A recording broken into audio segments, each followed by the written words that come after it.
ini aja dulu mobil, kata dia. Udah lah, saya matiin teleponnya. Saya marah sama dia. Maksud saya, ini kondisinya lagi nggak bagus, istrinya lagi berduka, dia malah nanyain mobil. Aneh, 1 bulan itu dia langsung beli rumah sama mobil selepas keguguran istrinya.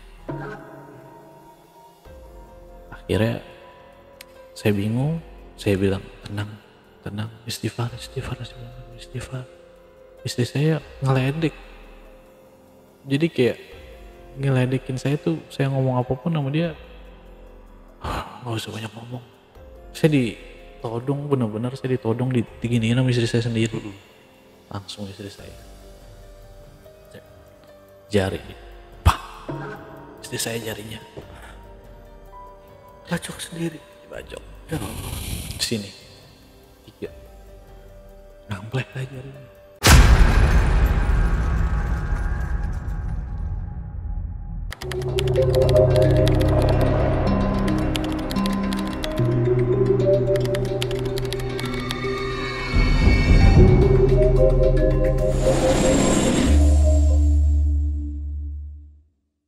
Assalamualaikum warahmatullahi wabarakatuh.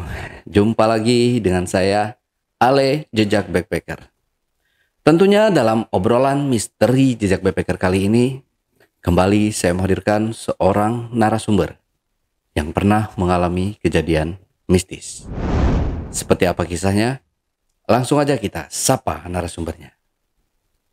Assalamualaikum Bang Alfi. Waalaikumsalam Bang Ale. Ya, Bang Alfi, terima kasih nih udah hadir di studio Jejak Backpacker. Bang. Jadi Bang Alfi ini katanya punya kisah misteri gitu Misteri. ya. Nah ini boleh di-spill sedikit dulu aja kisi-kisinya seperti apa yang mau Bang Alfi ceritakan ini nanti. Saya punya sahabat Bang, bernama Rido. Dia melakukan sesuatu pesugihan di Gunung Jawa Timur yang sampai memakan korban Bang. Oh. Oke, disimpan dulu aja kalau gitu ceritanya Bang Alfi, kita lanjut setelah ini. Baik, Bang. Tapi sebelum Alfi menceritakan pengalaman mistisnya lebih lanjut lagi, saksikan setelah OMG yang satu ini. Kopi Liong Bulan, nuansa legendaris di mana keunikan rasa dan aroma mengalir dari setiap biji kopi pilihan. Keistimewaan yang dipersembahkan bagi mereka yang menghargai cita rasa terbaik. Gurih dan aroma asli yang khas dibuat dengan sempurna. Kopi Liong Bulan, keajaiban dalam setiap aroma.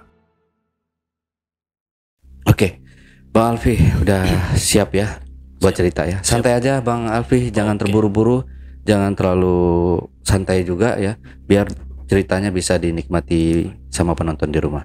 Nah nanti kalau misalkan Bang Alfi di tengah-tengah cerita kalau haus, nanti minum aja minuman yang sudah kita sediakan ya. Baik. Oke, siap ya Bang Alfi? Siap. Oke, silakan kalau gitu Bang Alfi, seperti apa ceritanya? Iya. Jadi kisahnya ini dimulai tahun 2012 Bang. Saat itu saya menekuni usaha di bidang las, pembuatan pagar, kanopi. Di bulan itu, tahun itu saya mendapatkan proyek di kota S, Jawa Timur. Di salah satu perumahan tersebut saya mengerjakan, bertemulah Bang saya dengan teman lama saya yang ternyata dia tinggal di komplek tersebut, bernama Rido. Kita berbicara, dia menanyakan pekerjaan saya bilang saya bekerja di bidang ini. Akhirnya kita ngobrol, obrolannya terhenti karena saya harus melanjutkan pekerjaan. Akhirnya dia bilang, nanti kita ngobrol lagi di rumah saya di komplek belakang ini. Setelah pekerjaan saya beres, saya menemuilah dia di sore hari. Berbincanglah kita Bang saat itu tentang kehidupan kita, sekolah dulu, usaha saya dulu, kan, ngobrol sampai akhirnya obrolan terhenti Bang. Ada satu perempuan keluar dari kamar yang ternyata itu istrinya, dia sudah menikah saat itu. Obrolan berganti, yang tadi obrolan yang seru-seru, akhirnya dia ceritalah kehidupan dia, kebelakangan ini, yang tadinya dia sebagai PNS di salah suatu kota S tersebut, dia bicara, dia lagi keuangannya lagi sulit, sedang harus bayar ini itu. Akhirnya dia tanya, berapa modal usaha buat seperti kamu usaha di bidang las, kayak gitu kan. Saya bantulah rincikan berapa biayanya yang harus dia keluarkan. Sudah saya rincikan, akhirnya sore lah bang, sudah terlarut malam, saya tukeran nomor telepon sama dia. Sudah itu saya pulang lah ke kota saya di kota M, beberapa jam. Selang beberapa hari telepon lah bang dia ke saya, dia mau membuka usaha tersebut, tapi ada satu yang bikin saya berat, dia mau modalnya langsung besar bang. Modalnya besar, menggunakan jaminan surat rumah dia dan almarhum ayahnya. Bisa dibesarin sedikit suaranya? Siap. Dia mau menggunakan surat rumah dia dan rumah orang tuanya tersebut. Akhirnya saya bilang sama dia, jangan, kalau untuk saat awal-awal jangan, modalnya jangan terlalu besar, modal kecil-kecil dulu, resiko takutnya nggak sanggup, ada masalah. Tapi Rido itu orangnya keras kepala, dia kekeh, dia bilang dia yakin di usaha ini dia bisa maju. Akhirnya beberapa bulan usahanya ACC di bank, dia cair, dia bangun usaha sekaligus dia jual baja ringan, grosir baja ringan gitu. Berjalan 1-7 bulan, bagus usahanya, sangat bagus, lancar. Di bulan ke-8 sampai bulan ke-11, angsuran yang harusnya dia bayar, diwajibkan bayar, terhenti, macet. Dia stres, dia frustasi, dia ribut sama istrinya nuntut nafkahnya, serba kekurangan saat itu. Cari pinjaman, gak ada yang bisa bantu, orang tuanya nuntut, keluarganya nuntut, dia serba kalut saat itu. Habis itu dia telepon saya, dia marah sama saya. Dia bilang, usaha yang kamu bilang ini gak jalan. Saya bilang sama dia, cuma kita bisa usaha sama, tapi rezeki kita kan bisa beda-beda. Akhirnya dia marah, telepon ditutup sama dia.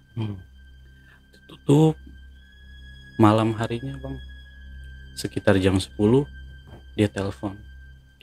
Dia tetap marah, nadanya marah. Dia bilang, bantu saya cari solusi, atau kamu punya dana saya pakai dulu. Bagaimanapun kan kamu terlibat di sini, kamu yang rekomendasiin usaha ini. Saya bilang, ya sudah, besok pagi datang ke tempat saya, kita bicarakan cari jalan keluarnya bareng-bareng, atau kita diskusi sama orang bank itu, minta jatuh temponya agak lamain. Selang 1 hari datanglah bang di rumah saya, berangkat pagi sampai sore. Dia cerita tentang kehidupan dia gini-gini, sampai dia nggak punya kendaraan lagi, motornya dijual buat nutupin utang ke bank. Akhirnya dia pinjam uang sama saya sebesar 400.000. Saat itu dia numpang menginap di tempat saya semalam. Pagi hari dia izin sama saya, dia mau pergi ke salah satu daerah, mau ketemu sama orang. Saya nggak tahu dia kemana. Berangkatlah dia janji sama saya untuk kabari saya kalau sudah sampai. Saya tunggu sampai sore, sampai malam, sampai akhirnya saya yang telepon. Saya telepon hanya memanggil, sinyal di luar daerah, di luar jangkauan. Saya khawatir. Akhirnya istrinya telepon saya menanyakan, karena memang Rido ini bilangnya ke rumah saya mau cerita, menenangin diri.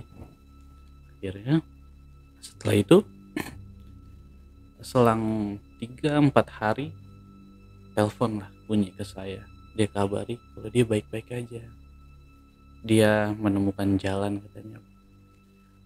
Mungkin ini jalan yang dia maksud. Dia di situ dia to the point ke saya, langsung bilang, bisa nggak kamu bantu saya pinjam uang 3 atau 4 juta, kalau bisa hari Kamis saya datang ke tempatmu. Dia pergi ke tempat saya, datang hari Kamis sore, cuma bawa tas, bawa baju, kayak dia mau menginap semalam. Akhirnya saya datang, ya saya bilang saya ada kalau 3 juta, saya bilang gitu. Memang untuk apa? Terus dia bilang ada, saya buat modal, bilangnya buat modal. Akhirnya duitnya diambil, dia pergilah ke pasar saat itu. Pergi ke pasar, datang lagi ke tempat saya sebelum maghrib. Dia bawa 7 ekor ayam kampung, bawa plastik hitam. Terus dia bilang sama saya, bisa nggak kamu anterin saya ke salah satu gunung di Jawa Timur? Dia bilang begitu sama saya. Saya bilang bisa, tapi dia bilang sama saya, kita perginya naik mobil ya, soalnya saya bawa ayam nanti. Saya bilang oke, kita mau naik mobil bak, mobil pickup. Jalanlah saya dari kota M ke gunung tersebut itu berkisar 4,5 jam. Sampailah kita jam 10, setengah 11. Saya udah tahu, sempat curiga kalau orang-orang bilang gunung ini tuh ada kaitannya sama hal-hal ini. Saya langsung bilang sama dia, kamu nggak mau ngelakuin ini kan? Terus dia bilang, kalau ini jalan keluarnya, ini yang harus saya tempuh. Sempet saya nggak mau, saya nolak, tapi dia bilang, saya minta tolong, kamu cuma nemeni saya, habis itu kita pulang. Dia bilang seperti itu. Berjalanlah kita naik gunung tersebut. Di jalan hawanya sunyi, sepi, cuma ada suara monyet. Itu jalan, kita jalan, sampailah tidak jauh, masih di tengah-tengah gunung itu, kita belok kanan. Ada cabang 2, kita belok kanan. Kita nggak naik ke gunung, tapi kita belok ke kanan. Ketemulah kita sama lapangan. Di situ ada bilik 1. Nggak lama dia teriak, dia bilang, Mbah Darmo, saya datang. Akhirnya Mbah Darmo orangnya paruh baya, sudah lumayan agak sepuh. Datanglah dia. Seakan-akan Rido ini teman akrab sama dia. Akrab, sudah kenal, sampai dia cium tangan, pelukan. Bapak Darmo nyambutlah dia, sudah siap apa yang saya bilang, sudah siap. Dia bilang siap Pak. Ya sudah, kamu duduk dulu di sini, kamu santai dulu di sini, rokok dulu. Akhirnya dia duduk. Gak lama, sekitar 10 menit. Saya bilang sama dia, kalau kamu mau ngelakuin hal-hal gini, silahkan. Saya cuma bisa bantu antar. Saya mau pulang. Saya bilang. Dia bilang sekali lagi, dia mohon, tolong. Saya nggak mau sama istri saya bercerai karena ini. Saya mau selesain semuanya. Dia bilang, ini nggak akan yang kamu pikirin sampai sejauh itu. Cuma sebatas kecil. Dia cuma bilang kecil saat itu. Lanjutlah dia. Disuruh Pak Darmo untuk buka baju, buka celana, menyisahkan celana dalamnya saja. Disuruhlah dia muterin lapangan itu sebanyak 7 kali. Puterin, selesai 7 kali dia puterin lapangan itu. Disuruhlah duduk sila. Dia kasihlah tuh ayam 7 ekor sama plastik. Yang saya tahu saat itu ternyata itu isinya plastik itu kembang. Bermacam-macam bentuk ya, warnanya juga beda-beda. Banyak kembangnya. Dibilang saya ke bawah dulu, Mbah Darmo itu bilang. Saya ke bawah dulu, kamu tunggu sini, gak usah kemana-mana, di tengah-tengah sini saja, buka bajumu, duduk sila. Selang 10 menit datanglah Mbah Darmo membawa air, gayung juga dari kelapa. Itu di situ ada kembang. Saya nggak tahu, pokoknya airnya kalau memang kembang itu harus warnanya bening, tapi situ warnanya gelap coklat. Dimandiin lah Rido di situ oleh Pak Darmo. Dimandikan, ini sudah habis dimandikan, teman saya Rido disuruh keliling lagi, tapi berlawanan arah. 7 kali berlawanan arah langsung. Saya saat itu udah ngerasa hawanya beda, banyak binatang-binatang bersautan. Akhirnya saya bilang, saya tegasin di situ dengan nada saya agak kesal. Saya bilang, Rido, saya pulang, saya pulang. Saya bilang, saya nggak mau. Saya bilang, saya masih punya orang tua saya masih tanggungan saya. Saya bilang gitu. Akhirnya saya putar badan, saya arah pulang. Entah bagaimana, hawanya beda. Itu suara pohon itu kenceng banget. Langsung ada angin ke saya, langsung beserta suara seakan-akan di bawah tuh banyak monyet. Jadi kayak kumpul gitu di bawah. Itu saya langsung mikir, saya nggak berani turun kalau sebanyak ini kayaknya monyetnya. Nggak lama Mbah Darmo datang ke saya nyamperin, nggak apa-apa, kamu tunggu sini saja, ini nggak akan sampai subuh, sebelum subuh sudah selesai. Oke, akhirnya saya duduk juga nggak nurut karena takut. Sebenarnya saya takut mau pulang. Satu sisi saya juga nggak mau di sini, tapi dia bilang sebelum subuh. Saya lihat jam, ini sudah jam 12. 12:30 selesai Rido muterin lapangan.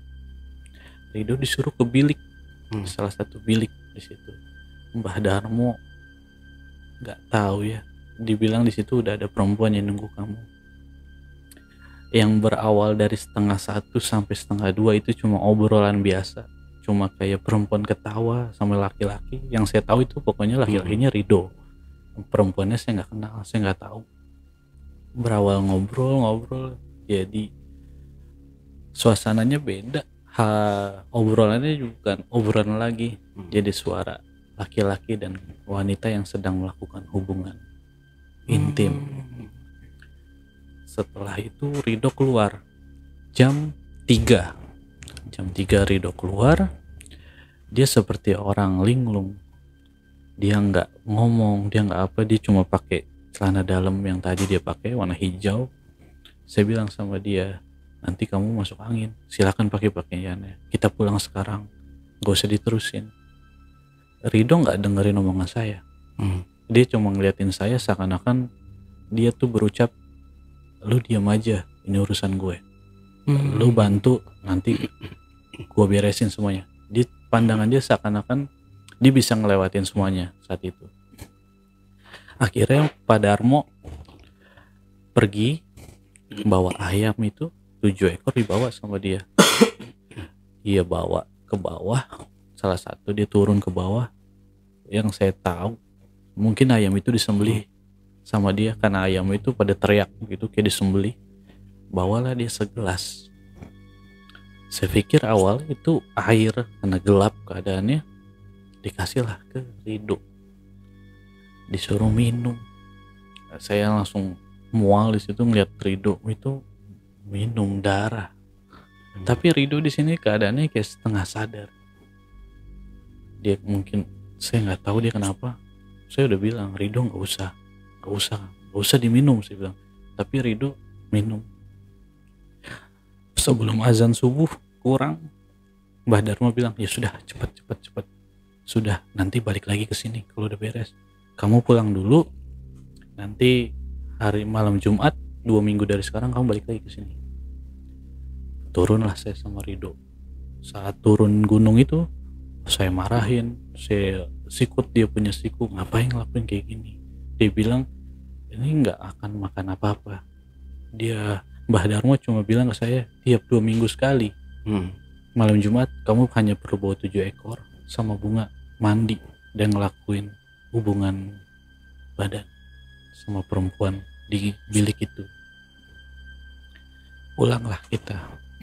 Saat pulang itu kita naik turun, saya bawa mobil pickup, mobil L300. Itu tenaganya harusnya powernya dapat, itu berasa berat, seakan-akan tuh saya di belakang tuh bawa sesuatu yang besar, berat banget. Sampai akhirnya di salah satu jalan lurus, saya ngerasa di spion kanan saya itu ada nenek-nenek lari nguber, seakan-akan dia nguberin kita, ngikutin kita, tapi posisi selalu di spion kanan. Saya tengok, yang nggak ada apa-apa. Akhirnya sampailah di turunan. Kendala, mobil saya ban kirinya bocor. Kira kita dongkrak lah, Rido bantu saya, dia cerita sama saya, sambil cerita sambil ngobrol, kita kerjain tuh ban. Rido bilang, kalau emang ini jalan keluarnya malam ini juga saya bayar semuanya. Dia bilang, saya kasih uang kamu nanti ya, kalau udah sampai saya kasih dulu 1 juta, sisanya besok. Saya bilang gampang, kamu nggak usah lanjutin, kamu pulang. Terus dia bilang sudah terlanjur, semua udah berjalan. Saya di dalam, saya udah bertekad kalau ini harus berjalan. Sebatas itu saya tahunya saat itu. Selang ban kita udah kerjain, sudah bagus, suara dari atas, boom, jatuh sekali ke mobil pickup. Saya baru mau naik mobil, saya lihat itu ada potongan kaki ayam kayak ceker, kecil hanya satu, tapi suaranya tuh kayak boom jatuhnya. Saya pikir udahlah, ini mah mungkin hawa ngantuk karena udah subuh, kita belum tidur dari kemarin. Jalanlah kita pulang, makan waktu 3 jam, pulang ke rumah aman, nggak ada masalah. Rido langsung ngembaliin mungkin sisa uangnya 1 juta ke saya. Sampailah bilang, saya pulang ya, udah pagi. Kebetulan kita sampai rumah, kita jalan subuh, kita pulang sudah jam 10, jam 11. Dia bilang, saya tawari nggak tidur dulu di tempat saya, kan capek, kita habis perjalanan. Saya bicara gitu. Dia bilang ada yang nunggu saya di rumah. Pulanglah dia, saya antri dia naik motor buat naik cari bis, karena dia tinggal di kota S, saya di kota M, beberapa jam dari tempat kita. Pulang dia naik bis, nggak ngabari saya selama 2 hari, nggak ngabari. Telepon saya minta, saya mau transfer uangnya sekarang. Besok pagi juga saya mau ke bank, saya lunasi semuanya, saya punya tanggungan. Saya kaget, saya bilang sama dia, ya syukur kalau kamu sudah punya uang. Tapi di satu sisi hati saya kaget, sedangkan beberapa hari lalu aja dia pinjam uang ke saya. Tiba-tiba malam itu dia bilang dia mau pulangin uang saya, besok pagi dia mau bayar. Saya pikir dia bercanda, gak lama uang masuk. Dia cuma pinjam 3 juta, dan yang awal 400.000 dia transfer sama saya, jumlahnya itu mungkin 3 kali 4 kali lebih banyak dari yang dia pakai. Saya cek, mungkin bohong kali ya. Saya coba cek tarik, ya keluar uangnya beneran. Saya ambil uangnya, saya bilang sama dia, ini uangnya banyak banget. Dia bilang, udah buat kamu kan nanti mau lamaran gitu. Saat itu memang betul, saya mau lamaran. Selang dari tempat itu 2 minggu, dibilang sama saya udah lunasi, saya harus balik lagi ke sana, tapi untuk duit segini saya ngerasa kurang. Saya bilang sama dia, saya nggak mau ikut. Dengan nada yang sedikit memaksa ke saya, dia bilang, kamu terlibat. Saya bilang, terlibatnya di bagian mana? Saya terlibat, saya cuma menemani. Dia bilang, saat mahar itu saya beli, saya kasih Mbah Darmo itu ayam 7 ekor, uang 100.000 7 lembar, dan bunga. Itu semua uang darimu. Kamu terlibat di sini. Saya dipaksa. Jadi seakan-akan dia menekan saya untuk terlibat. Akhirnya saya kekeh, nggak mau. Saya bilang, saya mau lamaran minggu ini, saya nggak mau. Dia bilang, ya sudah, kalau kamu nggak mau, mungkin kedepannya ada hal yang nggak baik untuk kamu karena kamu nggak datang. Mungkin setelah itu kemungkinan dia datang sendiri, nggak ajak saya. Yang saya tahu dari istrinya, dia nggak pulang itu harusnya saya pergi sama dia 1 hari. Tapi istrinya telepon ke saya kalau dia itu nggak pulang selama 4 hari. Dan dia bilang sama istrinya kalau dia mau ke gunung itu 4 hari dia nggak pulang. Saat itu dia langsung pulang, langsung ke tempat saya. Dia langsung bawa mobil, salah satu mobil SUV yang bagus di tahun itu. Datang, dia bilang sama saya, kalau kamu ikut, kemungkinan kita bisa bawa mobil ini bareng-bareng. Saya bilang, saya sudah cukup sih sama usaha saya yang ini, saya bilang gitu. Meskipun menurut saya dia nggak ngelakuin sejauh itu ya, saya pikir awalnya nggak sampai korbanin sesuatu, cuma sekedar ayam. Saya pikir awalnya dia bilang untuk dapat hal yang besar pengorbanannya harus besar. Di situ saya langsung mikir apa yang maksud dia, apa maksud dia. Kira dia sekedar pamer aja kalau dia tuh 4 hari bisa ngehasilin ini dibanding saya yang harus ngelas bikin pagar buat dapetin sesuatu. Pulanglah dia. Selang akhirnya minggu itu saya lamaran. Sebulan itu kita nggak ada masalah. Ridho juga kontak saya masih baik. Dia bilang baik. Nanti kalau kamu udah lamaran saya datang. Lamaran lah saya di bulan itu. Yang tadinya Ridho bilang sama saya dia akan hadir, ternyata enggak. Dia bilang badan dia gatal. Dia ada masalah sama kulitnya lagi gatal, jadi dia nggak bisa hadir. Kemungkinan di bulan depan dia hadir. Dia juga mau membawa kabar baik katanya. Oke, saya bilang saya tutup teleponnya. 2 bulan setelah itu datanglah dia. Mobilnya udah ganti lagi. Dia sekarang naik mobil sedan. Keluarlah istrinya. Istrinya raut mukanya seneng. Dia bilang ke saya, kita hamil. Saya hamil. Kita udah punya calon. Istrinya dengan muka yang seneng gitu bilang ke saya sama calon saya. Ketemu ngobrol, akhirnya mereka kenalan, berbincang. Ridho di situ bilang sama saya langsung, kalau kamu mau saya bisa bantu kamu. Kamu sudah kenal sama Mbah Darmo, ya kamu udah ada di lingkaran ini. Kalau kamu mau kita bisa bantu.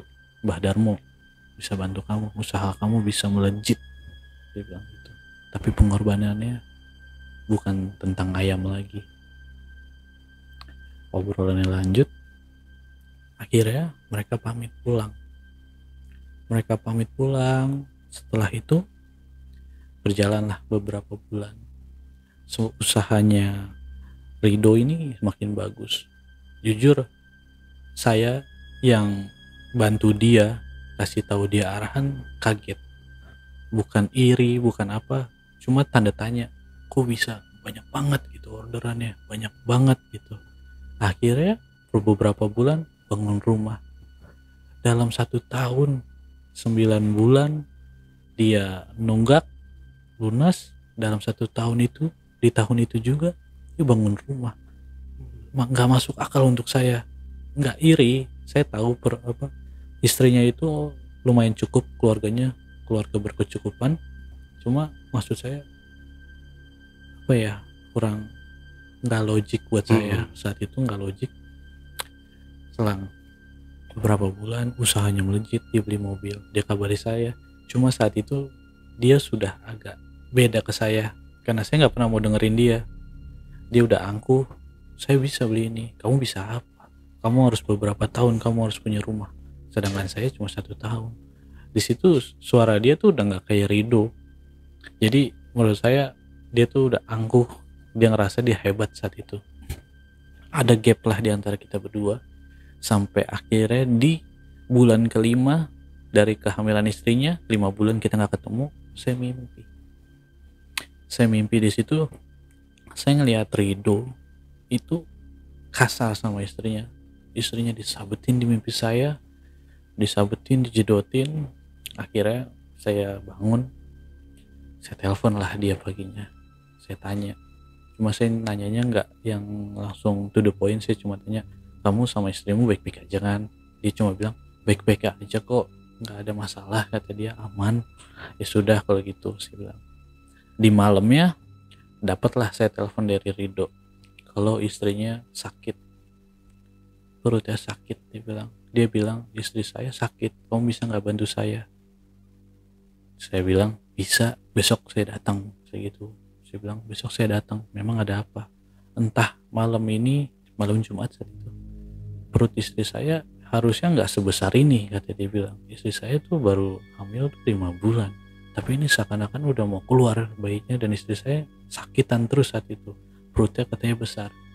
Dapatlah saya dikirim foto sama dia. Di foto waktu itu masih pakai BBM ya. di foto sama dia, saya lihat ya memang perutnya memang agak besar, terus kondisi istrinya saat itu agak ya agak orang kayak lemes, mungkin kaget tiba-tiba perutnya nggak sinkron sama ke bulan kehamilannya.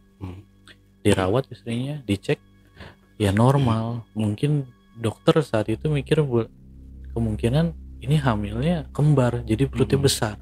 Saat itu akhirnya dirawat, diinfus, pulang.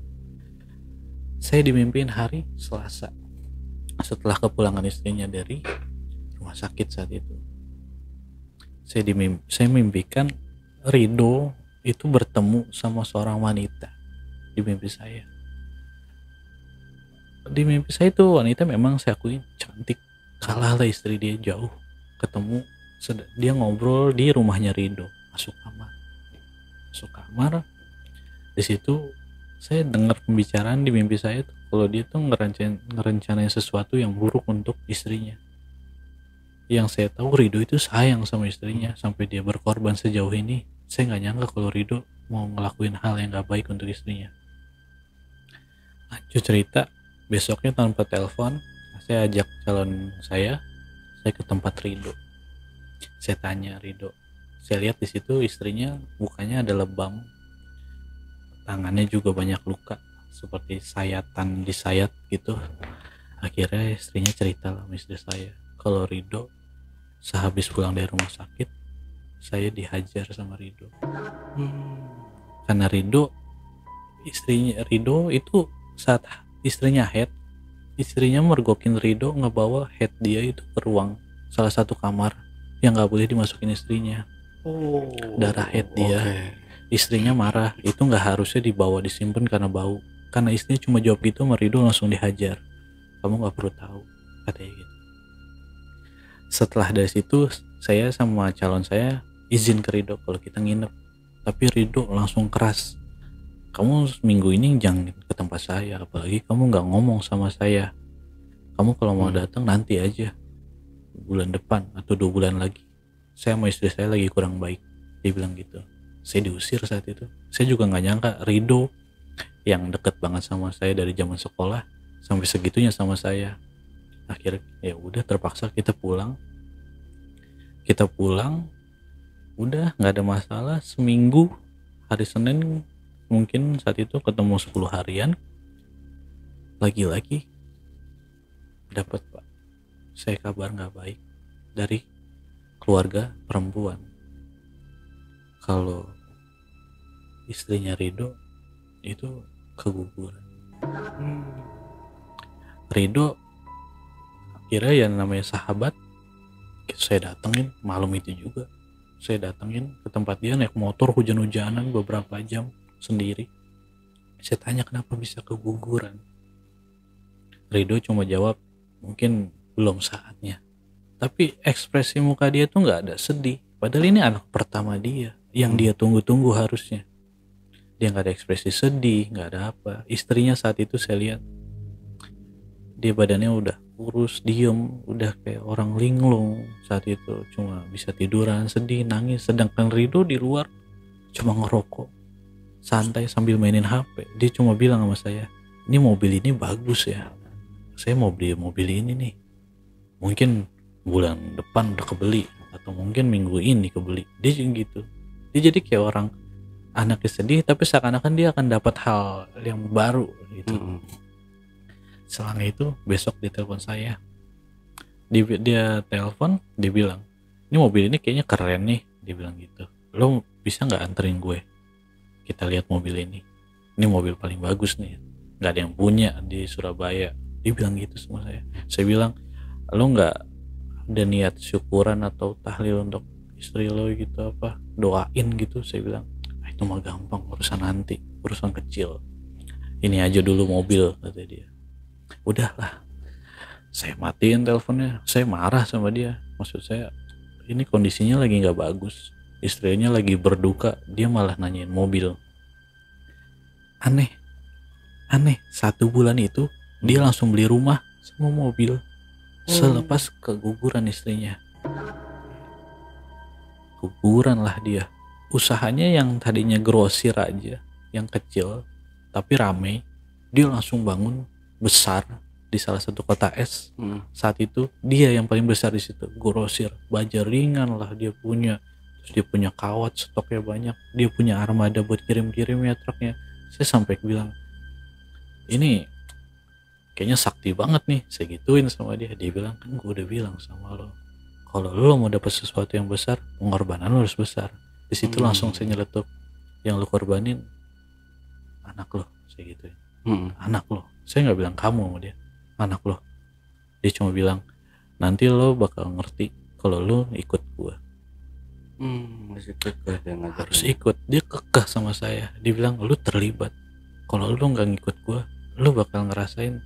Mungkin saat ini enggak, kalau lo sudah nikah, istri lo bakal ngalamin. Saya marah sama dia. Saya pulang, saya tinggalin dia. Kalau saya bilang, kalau emang tujuan lo udah nggak baik, kita akhirin aja. Kita sampai sini aja kenalnya. Saya nggak mau. Cuma saya bilang sama dia saat itu, pikirin baik-baik istri lo. Lo mau nyenengin niat lo buat dia, bukan nyalakain istri lo sendiri. Sudahlah, setelah itu beberapa bulan kita nggak ada kontak. Yang kontak justru malah calon saya, karena kita mau nikah saat itu. Akhirnya si Rido kita undang lah. Sebenarnya saya nggak mau undang Rido, saya udah nggak mau gaul sama dia. Mau dia uangnya banyak ya, atau saya udah nggak mau. Telepon dikontak lah sama calon saya, istrinya Rido. Datang istrinya Rido, keadaannya kurus, sangat kurus kulitnya, di sini penuh luka. Di situ saya udah curiga sama Rido ini, kalau dia tuh udah ngelakuin KDRT. Ini udah kayak DRT, udah nggak bagus. Saya bilang, Rido baru hitungan bulan istrinya keguguran, udah bilang istri gue hamil lagi.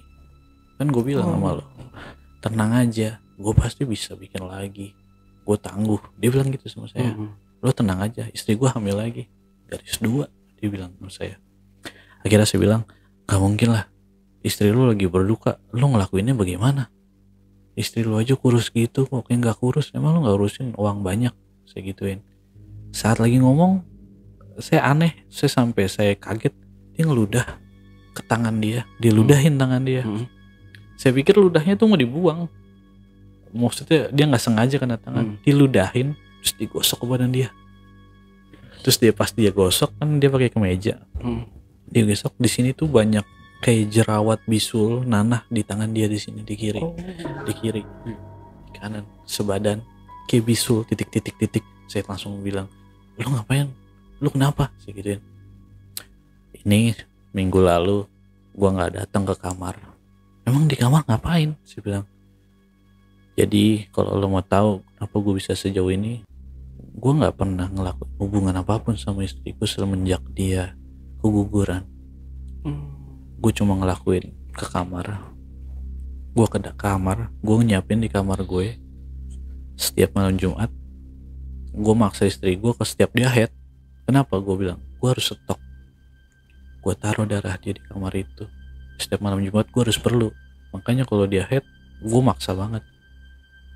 Kenapa sih bang? Apa sih maksudnya? Lu tuh nggak terbuka sama gue. Akhirnya cerita lah di situ. Dia punya salah satu kamar itu untuk ngelakuin. Dia bilang, pokoknya gue harus tidur jam 10, jam 12, setengah 1 tuh gue bakal bangun. Lu ingat gak sih gue cerita sama lu di gunung gue ketemu perempuan cantik? Ingat? Saya bilang, ingat. Iya, dia selalu datang ke sini setengah 1 malam nemenin gue.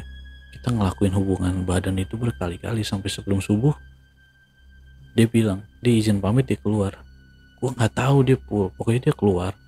Secantik itu dia, katanya bini gue nggak ada apa-apanya. Akhirnya saya cerita, lu nggak bener, lu halu. Saya bilang, ini nggak bener. Tapi ini yang gue alamin, kata dia gitu. Cuma ngelakuin ini aja men, kata dia, aman, kata dia. Akhirnya datanglah istri kita, istri dia ngucapin selamat ya gini. Pasti bilang makasih. Tapi di situ dia bilang, istrinya bilang dia mau pisah sama Rido. Kalau anaknya dia udah lahir, dia mau pisah aja, dia udah gak kuat. Soalnya kelakuan Rido katanya udah sejauh itu. Darah head dia, kadang rambut perempuan ini dipotong sama dia, dibawa ke kamar. Kalau perempuan nanya, dia dipukul. Dia bilang, Ridho dulu nggak gini, Ridho nggak gini. Dia sambil nangis sedih. Ya saya bilang sama istri saya, sabar, kalau emang benar ini yang paling terbaik, udahin saat anak kamu selesai. Sudah selesai, kandungannya masih muda.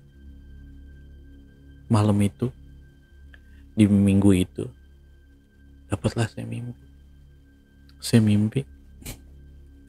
Di mimpi saya ngelihat Ridho itu narik istrinya ke kamar yang dia ceritain katanya, salah satu kamar. Saya ngelihat di situ cuma ada kasur, ya kasur doang. Tapi yang saya heran di pojok itu rumah ya, di pojok kamarnya ada kerangkeng besi gede kayak sangkar burung, tapi besi, dari besi. Saya bilang, untuk apa di sini? Akhirnya istrinya diseret, dibawa ke situ, dilempar. Di mimpi saya itu ada satu perempuan yang Ridho bilang ini cantik. Memang bentuknya awalnya cantik. Pas dia ngedeketin Ridho, di jalan lah kesangkar nyamperin istrinya Ridho. Di situ Ridho bilang, silakan kalau memang saya udah gak cinta sama dia. Ridho bilang gitu, saya udah gak cinta sama dia.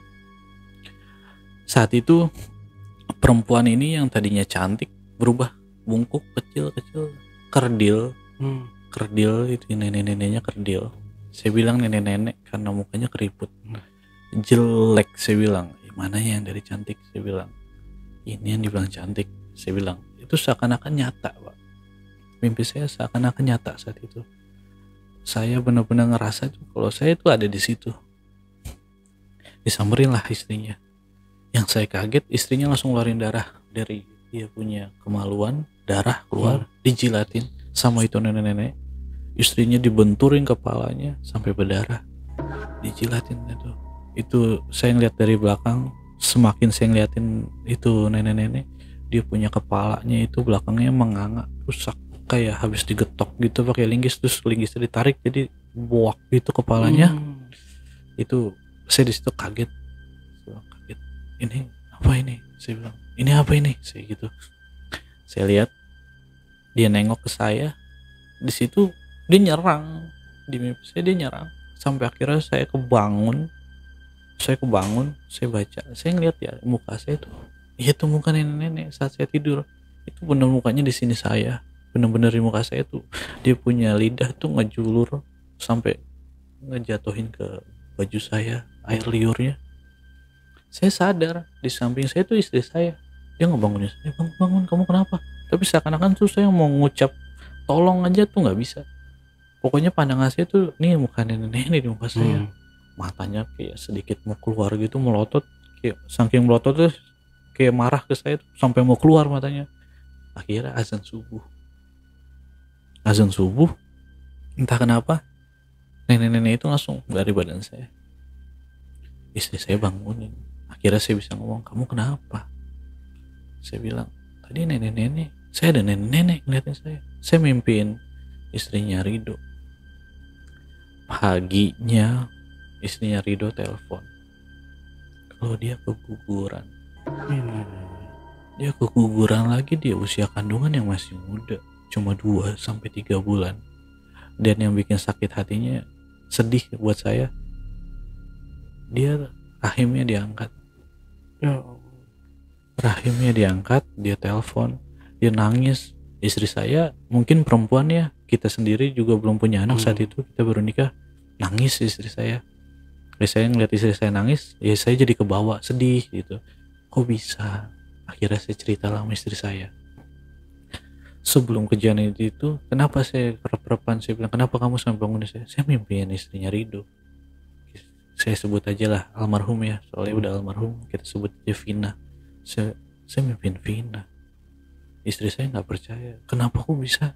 Akhirnya saya ceritalah, terbukalah sama dia saat itu.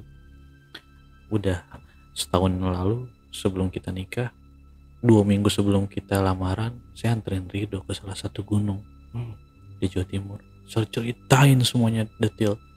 Terus istri saya curiga, Ridho ngelakuin pesugihan. Iya, saya bilang, iya, harusnya nggak gini. Rido tuh bilang sama saya cuma ngorbanin ayam. Saya datangilah Rido saat itu. Kita sempat ribut, kita bertengkar. Saya tanya, kenapa lu ngelakuin ini? Ini udah jauh, saya bilang. Ini udah jauh. Dengan entengnya dia bilang, kalau istriku udah gak cantik mah gue korbanin aja. Oh, ngomongnya tuh apa ya, kalau bahasanya tuh kayak selengean. Kalau istri gue udah gak cantik mah gue cari yang baru, duitku banyak, gampang gue cari yang baru. Ngomongnya gitu, seakan-akan tuh istrinya tuh barang bekas yang udah gak bagus dibuang. Saya sama istri saya cuma, lu gak bener, saya gituin. Udahlah. Terus saat saya mau balik badan, ketemulah sama keluarga perempuannya. Saya bilang langsung, Pak, kalau emang ini udah, dulu Vina pernah bilang sama saya, mungkin kita nggak pernah ketemu sebelumnya, cuma saya mau bilang kalau Vina lebih baik diurusin aja, dipisahin. Mungkin nggak bagus di agama kita, tapi lebih baik. Tapi keluarganya cuma bilang, tapi Rido nggak masalah Vina diangkat rahimnya, dia masih cinta. Tapi ketemu keluarganya Vina seakan-akan Rido tuh baik. Jadi dia kayak punya dua kepribadian saat itu.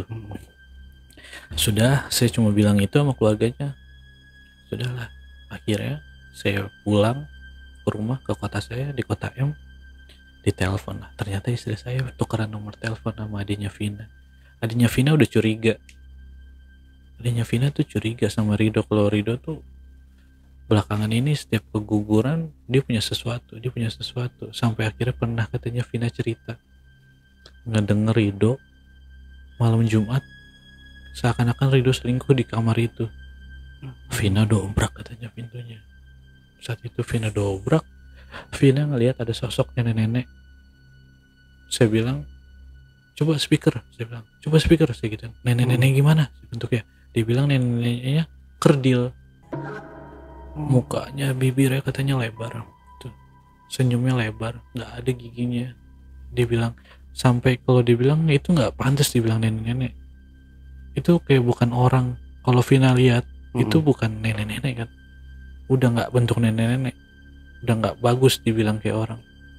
Dia coak mukanya, matanya melotot melihat Vina. Vina pingsan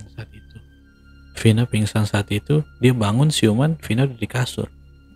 Ditanyalah langsung Rido, itu apa? Itu nggak ada apa-apa, kamu ngapain? Katanya Rido. Seakan-akan Rido tuh nutupin sesuatu. Nah, semenjak itu katanya Vina diteror. Padahal dia lagi hamil. Kata adiknya sambil nangis, Vina tuh cerita banyak ke saya. Dia bilang, katanya Vina diteror. Katanya setiap habis maghrib itu di rumah dia tuh bau bangke, bau amis, bau anyir, hilangnya subuh. Selalu habis maghrib. Kadang-kadang ada suara dentuman jatuh, pum. Dicek sama Vina, ya, dibilang saya cuma nemu kepala ayam sama ceker. Saya kaitin sama sebelumnya, benar gak sih ini? Akhirnya saya ambillah HP-nya. Kita bisa ketemu gak? Ada yang mau saya omongin sama kamu. Sebelum saya datang ketemuin itu adiknya Vina, Rido datang ke tempat saya, ngasih istri saya kue tart. Katanya, ini lo kan hamil. Saya langsung diledekin sama Rido. Padahal saya sama dia udah kurang srek ya. Terus saya bilang, ngapain jauh-jauh ke sini? Kita beda kota jauh loh ke sini, cuma ngasih kue tart. Lagian tahu dari mana kalau istri gue hamil? Segituin. Saya ngomongnya udah, dulu kita ngomong masih baik. Saat itu ngomong sama dia udah ketus, udah nggak seneng sama dia, keterlaluan buat saya. Istri lo hamil, lo cek dong, katanya gitu. Gimana sih? Katanya duit lo cukup, apa perlu gue cekin? Dia bilang gitu sama saya. Dia ngecilin saya banget saat itu. Saya tanya, saya ngambil pusing. Bener lah kejadian sore harinya istri saya mual. Langsung saya kaget, masa sih omongan dia bener? Omongan dia cenayang dalam hati saya gitu kan. Saya beliin lah, oke lah kita beli test pack. Saya bilang, coba tes. Bener pak, hamil. Istri saya hamil. Istri saya bilang, dengan entengnya istri saya bilang, tiba-tiba langsung pengen ngidam. Saya pengen kue deh yang tadi dibawa Rido. Saya nggak ada pikiran macam-macam saat itu, nggak ada pikiran macam-macam. Dimakanlah kue itu sama dia. Saya nggak makan, saya nggak suka kue manis, ya kan? Saya nggak suka kue manis, dimakan sama dia. Dapat setengah, kecil sih kuenya, kotak. Dapat setengah, dia bilang enak kuenya, lama-lama enak, coba aja taruh di kulkas gitu. Saya taruhlah di kulkas. Malam harinya istri saya langsung nggak pakai lama, jam 10 istri saya kesurupan. Kita kan di kamar selalu ada gunting ya. Kadang-kadang kalau kita mau makan, kita jadi nggak perlu ke dapur. Istri saya loncat ambil gunting, diseset tangan dia. Oh, saya kaget. Kamu kenapa? Saya bilang gitu kan. Saya kesel. Kamu kenapa? Itu bukan istri saya suaranya, itu nenek-nenek. Dia cuma bilang nenek-nenek. Mungkin kalau bahasa Indonesia apa? Kalau kita dulu kan kita di Jawa. Dia ngomong kayak bahasa Jawa. Saya juga nggak pinter ya bahasa Jawa kan, saya perantau juga. Dia ngomong ke saya, kamu mau baik-baik atau ini mati berdua sama saya? Itu nenek-nenek ngomong gitu. Dia bilang, tutup pintu saya, kamar saya yang tadinya kebuka itu ketutup. Jeder. Saya panik pak. Saya langsung saya loncat, saya tegrep istri saya karena dia udah megang ke sini, ditempel sama dia di pinggang. Dia begini, mau mati dua apa mati satu? Itu dia bilang gitu. Itu bukan istri saya. Kenapa saya bilang istri saya suaranya enggak senenek-nenek itu? Saya bilang ini bukan istri saya. Ya refleks, saya lari. Jadi kayak saya jadi berantem sama istri saya sendiri. Jadi saya tahan dia punya tangan, saya ambil pisau guntingnya sampai kenalah di jidat saya di sini. Ini ada luka, sampai detik ini masih ada luka codet jidat saya. Dia tusuk, dia mau nusuk, kenalah ini saya, darah lah. Saya ajak keluar, saya seret pak istri saya. Istri saya juga besar badannya, saya seret, saya bawa keluar. Saya teriak, tolong. Datanglah. Salah satu orang yang dituain di situ. Yang saya nggak tahu, dia bilang, istri kamu kenapa? Ini kesurupan ini, kata dia. Kenapa? Awalnya kenapa ini? Ini nggak sembarangan bisa kesurupan gini. Dipencetlah istri saya, dia punya tangan, dipencet. Istri saya teriak, nggak mau keluar. Dia cuma bilang, mati satu, mati dua. Nyeretuk gitu. Masuklah. Nih orang tetua ini masukin istrinya. Nggak enak dilihatin orang. Dibawa masuk. Itu diobatin sampai subuh. Itu ketetuanya aja tuh sampai kerepotan. Azan subuh lagi yang nyelamatin kita. Pertama saya rep-repan ditolongin sama azan. Saya bisa bangun karena azan itu. Kedua istri saya lah. Saat azan subuh bangun. Ketuanya cuma bilang, apa yang kamu lakuin? Kamu pernah ngelakuin sesuatu gak yang nyakitin orang? Ini tuh seakan-akan ini tuh mau nyelakain istri kamu. Beda. Kesurupan kayak hal-hal biasa beda. Tapi ini seakan-akan dia tuh mau ngerusak kamu. Intinya dia mau ngambil sesuatu dari kamu. Dia akhirnya tua itu ngajak kumpulan ya remaja-remaja dekat rumah saya untuk tahlil lah di tempat kita. Tahlil. Adalah salah satu remaja di situ kesurupan juga. Sebelumnya nggak pernah yang namanya kita kesurupan. Saya juga lihat orang paling cuma ya di berita-berita aja kesurupan. Sampai saya tuh ngeliat orang kesurupan, beneran gak sih ini kesurupan? Saya bilang gitu, beneran gak sih? Itu di situ ada kopi, kita nyeduh kopi, disiram ke dia kopinya, ke badan disiram. Dia ngamuk, dia lari-lari ke sana. Dia cuma teriak, satu atau mati dua, mati satu atau mati dua. Dia bilang gitu, langsung amruk tahlilannya. Yang tadinya mau tahlil, saya pikir mau dilanjutin. Kata ketuanya, ini sih bukan harus ditahlilin lagi, ini harus dibersihin, ada sesuatu. Saya cari, coba kamu cari di bawah bantal atau apapun, ada nggak sih tamu kamu atau customer kamu kesini ngasih kamu sesuatu. Saya cari. Saat itu tetua cuma bilang cari barang. Pikiran saya barang ya. Saya cari barang, gak ada apa-apa. Sampai akhirnya saya ingat, barang saya ada sih Pak, saya kiriman, tapi bukan barang, sama kotak, sama kue. Ya itu barang, kotak itu kan sesuatu barang kata dia. Coba kamu keluarin. Saya kasih keluarin dia. Itu di situ ternyata banyak cacing Pak. Di kue itu saya juga nggak habis pikir, kue dimasukin kulkas, tapi bentuknya jadi belatung, cacing itu penuh di situ. Saya langsung pikirin Ridho. Di otak saya cuma Ridho. Kenapa nih dia sama saya? Marahlah saya sama dia.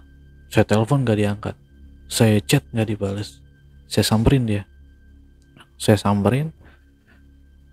Ketemulah sama adiknya. Saya tanya, adiknya Vina, di mana Ridho? Ridho nggak dari pagi nggak bisa saya hubungin. Saya juga marah sama dia. Vina koma. Kenapa Vina koma? Saya gituin. Vina kena kanker rahim. Dia bilang, Vina kena kanker rahim. Saya bilang, iya, badannya penuh luka. Tadi pagi dia nyiramin diri dia pakai air panas. Akhirnya dia masuk rumah sakit tadi pagi. Saya bilang, kenapa? Ridho kemana? Kenapa bisa dibiarin sendiri? Bukannya dia habis baru selesai ngangkat rahim. Saya bilang, Vina di rumah, keluarganya tuh mikirnya dia frustasi, sampai dia tuh seakan-akan dia mau bunuh diri. Dia nyiramin air panas ke badan dia, sebadan-badan sekujur tubuhnya katanya disiramin air panas. Saya bilang, yaudah saya ke tempat Vina, kita ke rumah sakit, kita jenguk bareng-bareng. Yang tadinya saya mau marah sama Ridho nggak jadi saat itu. Kita nggak tahu Ridho di mana. Ridho nggak pulang udah berapa hari. Sampai akhirnya kita mau jalan, ambulan datang ke rumah. Ada ambulan datang yang ternyata Vina meninggal saat itu. Saya benar-benar nggak bisa ngomong saat itu. Saya kaget, kenapa jangkanya setahun lebih.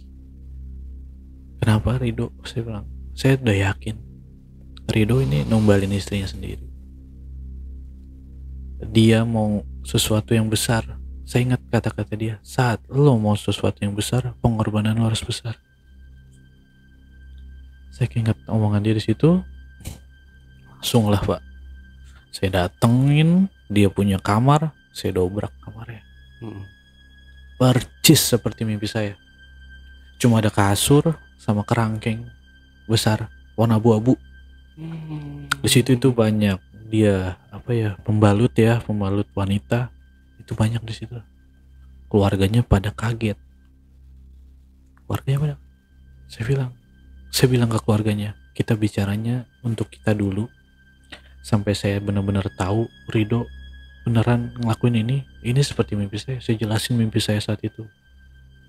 Dari mulai saya mimpi, ketemu lah, sampai akhirnya kamar itu tiba-tiba bau nyengat. Yang tadinya kita di dalam, pintunya ketutup. Der. Terus ada suara nenek-nenek kayak, kita semua yang ada di situ kita dengar, pergi. Itu kejadiannya saat itu. Padahal sore hari, masih terang. Tapi hawa kamar itu tuh, kalau saya bilang Ridho bangun kamar itu emang gak ada ventilasi, bener-bener full tembok. Akhirnya ya buka lah, kita paksa buka. Ya di situ adanya Vina ngeliat ada bekas rambutnya. Dia bilang, apa mungkin sih ini rambut kakak gue? Dia bilang, ini bener gak sih rambut kakak gue? Dia nangis lah di situ. Selama ini yang kakaknya cerita dia mau pisah, tapi keluarganya selalu bilang bertahan, sabar. Dia barulah di situ keluarganya agak ngerenung, sedih kenapa dari dulu kita nggak bilang pisahin aja. Padahal Vina udah bilang mau pisah. Tapi mereka bilang Rido itu di depan kita baik. Akhirnya diambil lah barang-barangnya Vina di situ. Ada pembalut, ada rambutnya Vina di situ. Kejadian. Udahlah, setelah itu Rido nggak pulang sampai pemakamannya Vina malam hari. Tahlil pun saya yang bantu sama istri saya buat ya bantu Vina karena kita kenal almarhum. Saya habis pikir kenapa sejauh itu. Akhirnya disitulah terbuka. Saat pemandi jenazahnya awalnya mungkin gak mau cerita ya ke kita, tapi yang ngelihat orang tua perempuan nangis datang ke adiknya Vina. Kebetulan ada saya di situ. Dia bilang badannya Vina, punggung itu penuh sama bisul. Kemarin nggak ada. Jadi badannya Vina itu dari atas sampai bawah itu ada bisul. Bisulnya itu ngeluarin darah terus. Jadi susah dimandiin ya. Jadi ada darah lagi. Orang tuanya sedih jadinya di situ. Sedih. Ya akhirnya aku nggak mau almarhum dikuburinnya saat itu pokoknya dimandiin bersih. Ya mungkin dimandiin ya bersih. Aduh, saya bilangnya ya dikafanin masih ada darahnya jadinya. Darahnya tetap ngalir terus. Jadi kayak bisul banyak totol gede-gede. Jadi itu keluar darah. Selang saya nginep nempatin rumah Rido. Saya tungguin dia selama 7 hari. Belum kering dia punya makam istrinya. Datang dia bawa perempuan. Rido bilang, kenalin nih yang mungkin nanti kasih gua anak. Ngomong ke saya di depan gerbang. Saya nyambut dia, saya tungguin. Turun dia di mobil. Ini yang bakal ngasih gua anak. Mungkin kemarin ya di jalannya kali dia meninggal. Gitu ngomongnya. Bukan mungkin istri gue sampai sini umurnya. Maksud saya ngomongnya yang baik. Dia cuma bilang mungkin itu udah umur dia lah meninggal. Dia ngomong gitu. Akhirnya perempuannya gak mau masuk karena banyak keluarga almarhum. Rido bilang udah bawa aja mobilnya. Pokoknya perempuan itu bawa mobilnya Rido masuk. Ya ini urusan keluarga dia ya. Rido dimaki-maki saat itu. Dimaki-maki lah sama keluarganya, dikerubutin. Pulanglah saya gak mau ikut terlalu dalam ya untuk itu. Yang penting saya udah bantu 7 harinya, saya pulang. Saya pikir masalahnya selesai sampai di sini. Saya pulang di mobil, di jalan, istri saya senyum, terus tanya sama saya, Nduk. Saya kaget. Nduk. Dia bilang sama saya, Nduk bukannya anak kayak bahasa Jawa, nak gitu ya. Nak. Oh, istri saya nengok sama dia. Kamu kenapa? Saya gituin kan. Terus dia senyum sama saya, nggak ngomong apa-apa, dia senyum. Terus saya bilang, capek. Saya bilang, mau pulang ya? Iya pulang. Saya bilang. Terus dia cuma dilihatin saya senyum. Terus dia rebahan di mobil. Rebahan di kursi. Pulanglah. Kita sampai rumah itu sekitar ya jam 11-an karena kita sore kan ketemunya. Nah, saya pulang, istri saya normal sih, masuk normal. Dibilang sama saya, tadi pas saya pulang, saya mau masuk mobil, saya ngelihat ada salah satu orang yang tadi nggak ada, tapi tiba-tiba ada nenek-nenek. Dia bilang katanya sosoknya nenek-nenek pakai baju putih. Cuma yang saya heran senyumnya itu aneh. Senyumnya nggak kayak orang-orang biasa. Senyumnya itu kayak penuh arti. Dia bilang gitu, kayak saat ada bunga yang ditabur dia seneng. Seakan-akan tuh ekspresi dia tuh dia menang. Maksudnya saya bilang. Terus dia bilang, ya tadi sih pokoknya intinya saya ngeliat nenek. Dia bilang gitu doang. Oke, dia tidur lah. Kita tidur. Baru tidur, suara pintu tiba-tiba pintu depan itu kayak ketutup, duar, hawanya yang tadinya biasa aja tuh hawa langsung kayak bau anyir darah di rumah saya. Saya tidur terbiasa gelap. Di situ saya ngerasa, apa ini, ada apa ini? Ini nggak kayak, saya dibilang takut, nggak takut banget. Tapi kalau orangnya yang realita aja lah, kita nggak ada apa-apa. Tapi saat itu di paha saya ada geremet gitu Pak. Jadi kayak ada sesuatu yang gerak-gerak di paha saya. Saya refleks, saya loncat. Saya teriakan kan bini saya, bangun, segitu. Pokoknya seakan-akan kita harus naik nih dari kasur. Saya nyalain lampu, tas. Di situ tuh ada darah di kita punya kasur. Darah. Saya angkat lah. Saya punya spray, saya angkat. Di situ ada kelabang satu panjang. Apa ini tadi yang gerumut-gerumut di kaki saya ya? Akhirnya saya bilang, istri saya bangun. Pas istri saya bangun, dia di belakang dia itu banyak belatung pada jatuh di punggung istri saya. Saya kaget. Saya langsung bilang, telepon. Saya bilang, telepon orang tuamu, suruh ke sini. Telepon sekarang. Telepon, pokoknya keluarga harus ke sini. Saya mau rumah ini malam ini rame. Saya bilang gitu. Saya angkat spray, saya angkat saya punya bantal. Barulah kelihatan di situ banyak belatung, darah di mana-mana. Kita pulang nggak ada apa-apa. Kita spray biasa aja. Lampu saya matiin, saya tahu. Saya dengan sadar itu saya bilang, spray saya bersih. Saya punya terbiasa misalnya saya sebelum kita pergi, pokoknya kasur harus bersih saat. Jadi kita pulang kita tinggal tidur. Saya dengan sadar saya bilang, ini harusnya bersih. Gak mungkin. Tapi itu nyatanya ya belatung. Istri saya bangun, langsung istri saya jatuh. Bro, teriak dia. Dia bilang, saya mau anak, saya lapar. Dia bilang, saya mau anak, saya lapar. Saya langsung lari ke belakang. Saya mau ngambil tali Pak, niat saya takut istri saya ngelakuin kayak yang kesurupan pertama, ngambil barang. Saya lari ke dapur, istri saya ngikut saya lari di belakang. Saya ngambil tali, istri saya di depan saya langsung ambil pisau. Saya tarik lah pisau sama dia. Saya diancam langsung.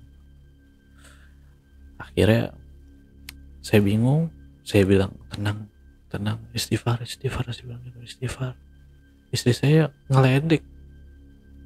Jadi kayak ngeledekin saya tuh, saya ngomong apapun sama dia, nggak usah banyak ngomong.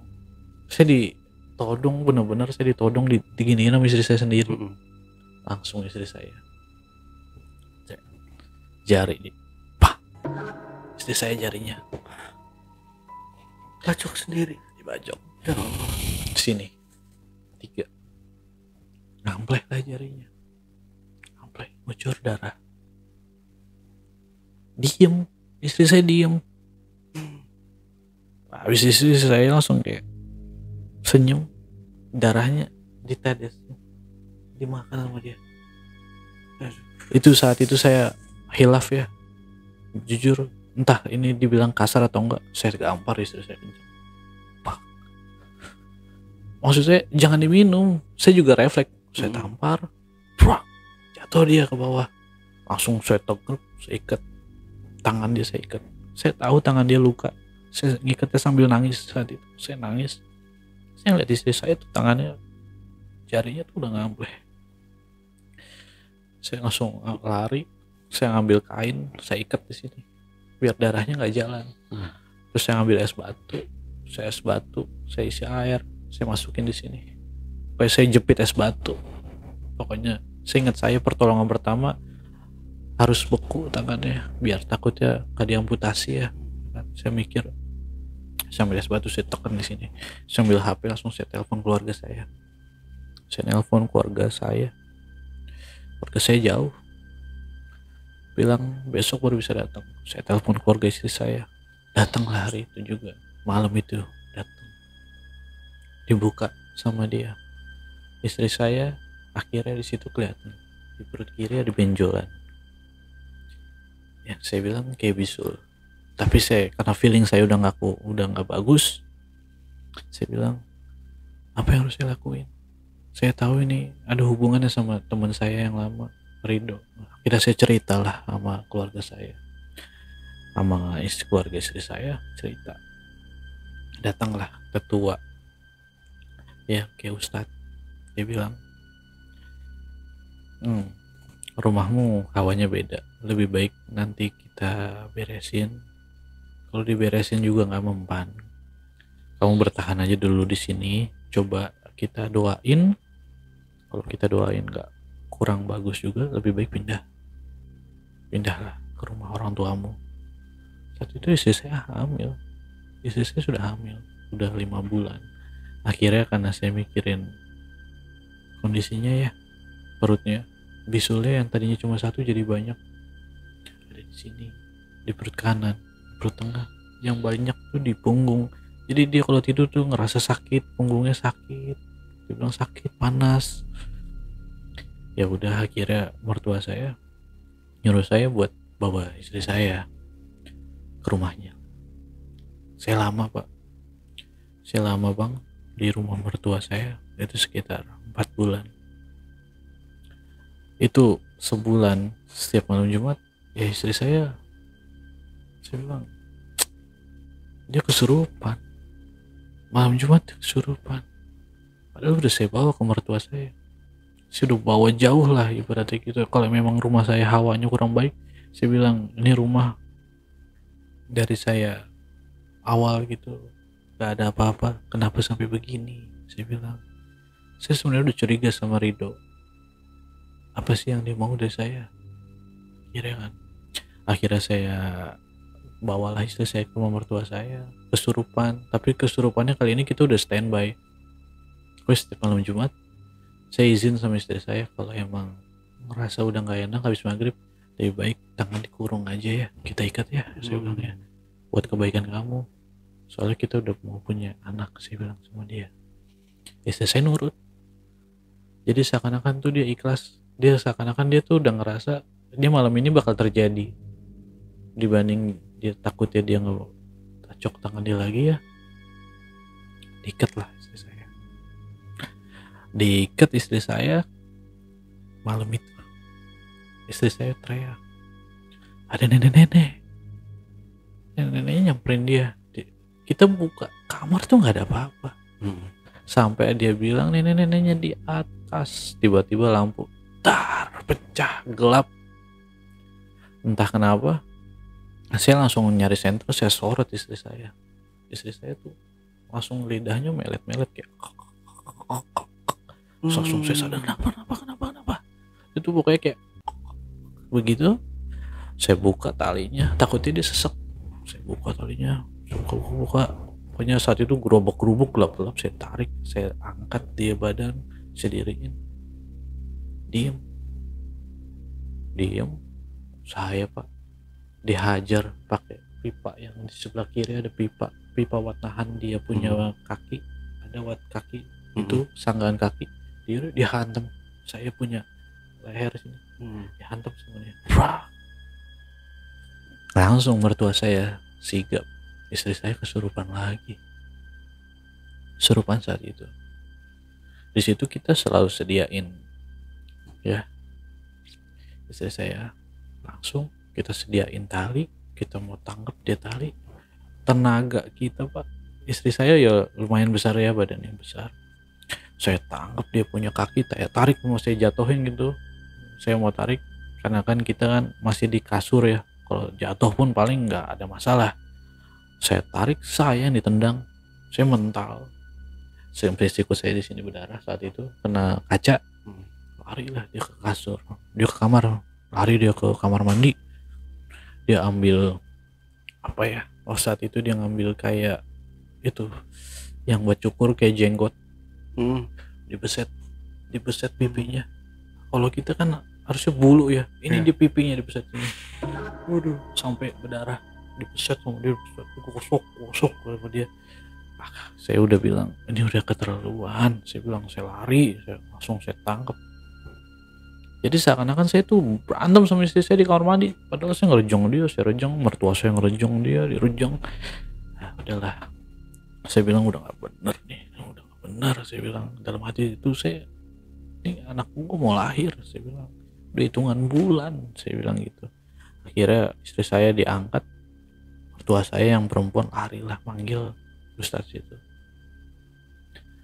Akhirnya malam itu bisa lah dia diobatin, kita ikat dia, kita ikat. Pokoknya setiap malam Jumat kata Ustadznya kalau bisa diikat dulu sampai masalah ini selesai. Saya bilang, masalahnya di apa Pak? Coba kamu ingat-ingat lagi, apa yang kamu lakuin? Akhirnya saya ingat, saya cerita dari awal sama dia. Saya nggak ingat, saya cuma cerita kronologi dari awal. Dia bilang, kamu bener pinjemin uangmu untuk mahar? Saya bilang, saya nggak pinjemin uang sih untuk mahar. Saat itu teman saya minjem uang, dia bilang buat modal. Saya juga nggak tahu kalau uang itu buat mahar. Berapa uang yang kamu maharin? Dia malah bilangnya saya yang maharin. Padahal saya bilang yang melakukan itu Ridho. Saya bilang, uangmu. Lagi-lagi Ustadz itu nadanya sama saya marah. Uangmu, itu uangmu, dari tanganmu. Iya, saya bilang, dari tangan saya Pak, otomatis itu uangmu, perantaranya Ridho. Apa yang saya harus lakuin saat itu? Ya kamu temuin Ridho, kamu beresin. Kira langsung lah saya temuin Ridho. 2 hari kemudian saya berangkat, saya temuin Ridho. Yang saya tahu di situ Ridho udah tinggal bareng sama perempuan yang dibawa. Saya tanya, Ridho lu kenapa? Ridho cuma bilang, gue gak ngelakuin apa-apa sama lo. Kan gue bilang sama lo, kalau lo gak ngikut saat lo punya istri lo bakal yang ngalamin. Saya bilang, lo mau numbalin istri gue? Saya bilang gitu. Gue gak mau numbalin istri ya lo. Kan gue bilang konsekuensi yang lo dapet nantinya kalau lo gak ikut, karena lo, kita di situ udah lingkaran. Lo termasuk. Kalau lo ngikutin gue, istri lo nggak bakal kejadian. Langsung saya bilang, kalau gue ngikutin lo, istri gue juga kejadian sama kayak almarhum. Dia diem di situ. Gue nggak butuh duit, gue masih bisa cari. Memang gue harus nabung banyak, mobil gue butut, nggak masalah. Saya bilang, daripada gue harus nungguin keluarga gue sendiri, darah daging gue sendiri, anak gue sendiri. Gue nggak sebejat lo. Di situ saya udah nggak mau bilang Ridho itu orang, itu lebih busuk. Saya bilang, lu itu iblis. Saya bilang, lu tuh iblis. Saya bilang gitu. Saya mau laporin dia ke polisi, nggak ada bukti. Apa bukti yang harus saya kasih? Bukti rekaman istri saya kesurupan. Nah, polisi juga kan kamu bantu. Nggak ada tindak kekerasan dari Ridho. Ya tetaplah saya pulang dengan tangan kosong. Cuma saya nggak dendam sampai ada apa-apa sampai saya, sama istri saya. Dia orang pertama yang saya cari. Kalau istri saya sampai, saya di situ kalut sampai istri saya yang meninggal. Lu meninggal, nyawa bersamawa. Saya bilang dalam diri saya, istri gue mati, lo mati. Tapi saya pulang. Istri saya dibawa lah sama ibu. Saya bilang, kita pindah ke Jakarta aja dulu, kita lahirin anak kamu di Jakarta aja. Cuma hitungan bulan, 2 atau 3 bulan lagi anak kamu lahir kok. Saya bilang, emang bisa? Saya bilang sedih, saya sedih di situ. Terus kata orang yang dituain ini, yang ustadz ini bilang, kalau emang ini ada sangkut pautnya, kalau kita bicara di ilmu itu ada yang namanya kita nyebrang pulau, ngilangin sial. Kamu harus pergi aja dari ini. Saya tinggal di Jawa Timur, di kota M. Akhirnya mertua saya bilang, ya udah, hari ini juga kita pulang ke rumah orang tua saya di Jakarta, di Manggarai. Berangkat lah. Selama berangkat itu banyak kendalanya. Dari saya yang nyetir, mertua yang nyetir, itu selalu ngeliat ada nenek-nenek nyebrang. ada nyewe-nyewe nyebrang, sampai akhirnya mertua saya itu sempet nabrak mobil box. Kita di tol itu nabrak, untungnya kita kecepatannya nggak jauh ya, kita di satu dua ketiga di ruas 3 kita nabrak mobil box, dar. Ya untungnya nggak ada korban jiwa saat itu, cuma mobil kita ringsek depannya, mobil mertua saya ringsek, mobil boxnya minta ganti rugi. Cuma mertua saya bilang tadi mau banting ke kanan ada nenek-nenek. Mertua saya cuma bilang gitu, ada nenek-nenek, dia bilang gitu. Terus akhirnya sini saya yang bawa aja, kan orang tua saya nggak bisa bawa mobil, mertua saya bisa. Akhirnya saya bilang ke mertua saya yang bawa aja, mungkin papa capek, saya bilang gitu kan. Saya bawa. Nggak selang lama kita jalan, 1 jaman jalan, nyata di situ saya lihat nenek di tengah, kecil tapi lidahnya panjang ke bawah, nungguin kita di depan. Dia tuh seakan-akan kayak mau lari kemana loh. Saya pindah jalur gitu, saya diem, saya mau pindah ke kanan, dia geser ke kanan, dia geser. Saya bilang kalau emang bener ini orang mati, kalau ini hal halus tembus. Dalam hati saya logiknya gitu, saya hajar, dentuman jadinya, duh. Langsung mertua saya bilang, kamu nabrak orang ya, berhentilah kita di pinggir. Mertua saya bilang, kamu nabrak nenek-nenek. Turunlah saya bilang, Pak, kalau emang itu nenek-nenek, gak mungkin dong nenek-nenek punya lidah sepanjang itu ke bawah. Saya bilang gitu. Mertua saya gak percaya, turun. Gak ada apa-apa. Dilihat di depan, bercak darah di kap mobil, darah banyak. Seakan-akan emang saya nabrak sesuatu, tapi kita lihat ke belakangnya gak ada apa-apa.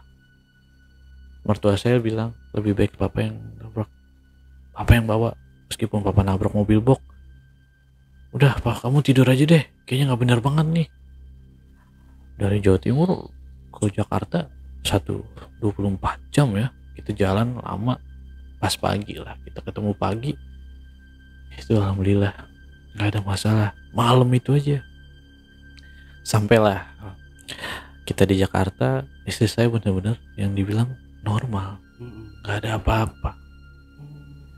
Akhirnya istri saya lahir lah, anak pertama saya laki-laki lahir. Ya saya bilang saya nggak bisa lama-lama di Jakarta pak, usaha saya kan di Kota M ya.